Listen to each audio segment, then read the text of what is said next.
But now it's time for us to move on to the next segment, which is called Rapid Bias. And in this segment, I'll be asking my guests biased questions that they've got asked at some points in life. And in Abby's case, it's biased questions that people have about, working as a freelancer, working in interior design, and quitting that 9-to-5 life. So, Abby, are you ready for all the questions? Yeah, I'm ready. You're very experienced in answering all these questions. Yes, get it all the time. Let's go. First question. Oh, you are an interior designer. Can you decorate my house? And then I would say, I'm a commercial interior designer. So now I don't actually decorate houses. I design law firms, banks, corporate not houses. I was gonna say houses again.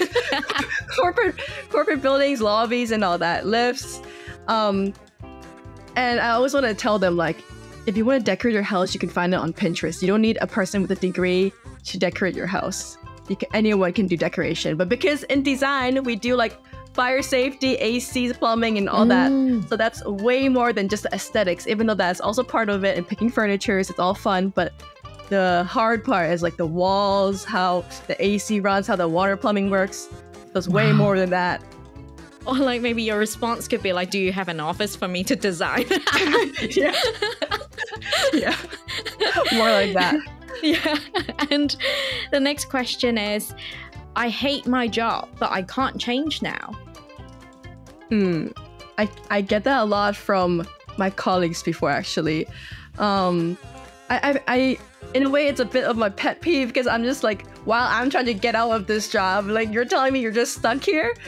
So then I'm just like, have to be open-minded. You have to like find out what you like. Like, don't hate your job, because basically you're doing that for like every single day. Like, basically you're hating your life if you're just like in a job that you hate every day. And it's just never too late to change, because we never stop learning. And I would say, like, if that person hates their job now, in 10 years time, they would still hate their job. And you would lose that 10 years of time of learning and going to another industry, maybe. I think from other people that I've talked to about like quitting their 9-to-5 is that one of the most telling signs in their current workplace was that to observe whether or not their colleagues are miserable. Like, are their managers, are their bosses thriving, or do they look like they hate their lives? That's a very telling sign to decide if you should get out of there. Yeah. Sure. And the third question is, what if you fail? What if you fail? So I will say, like, so what if you succeed? And also, like, what is the definition of failure, actually? Like, what is fail? Like, when do you actually... I think the only time you fail is if you actually just give up and not try or not start at all.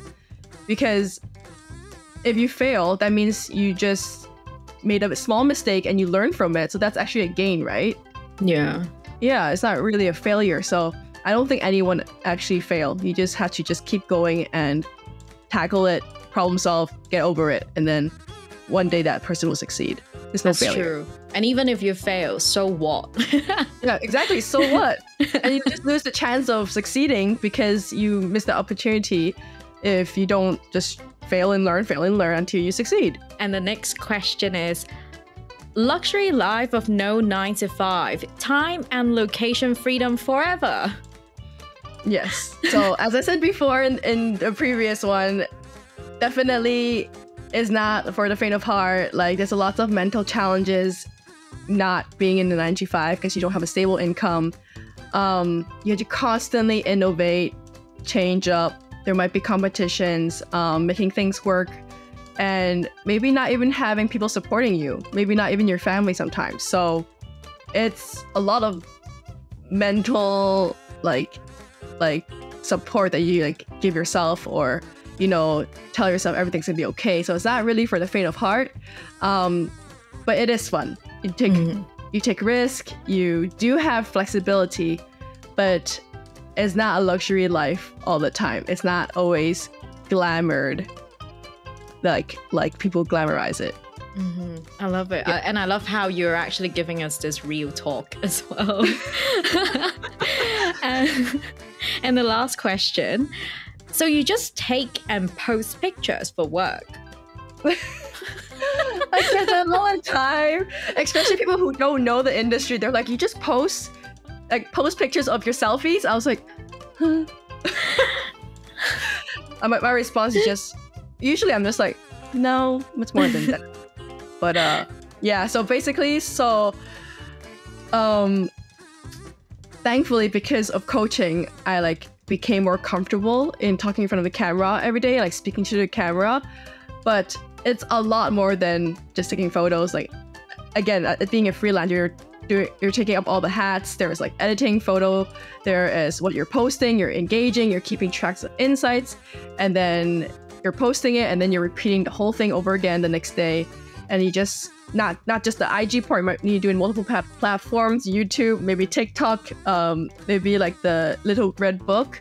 And then apart from that, you still have to like market yourself, connect, pitch to brands, and then all that apart, you need to be your own fashion stylist because you're going out, and then you like it's just a lot. It's everything. It's really everything. I mean, like, I completely agree, because like also coming from that like production background, like we are so used to hearing people like, oh, like you film and you take photos, it means you just press the button, right? I'm like, yeah.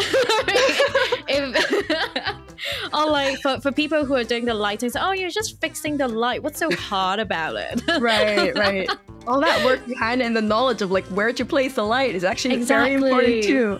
Yeah. So I mean, that's definitely a misconception about production, everyone. But yes. Thank you so much for answering all the questions in this rapid fire segment. Yay!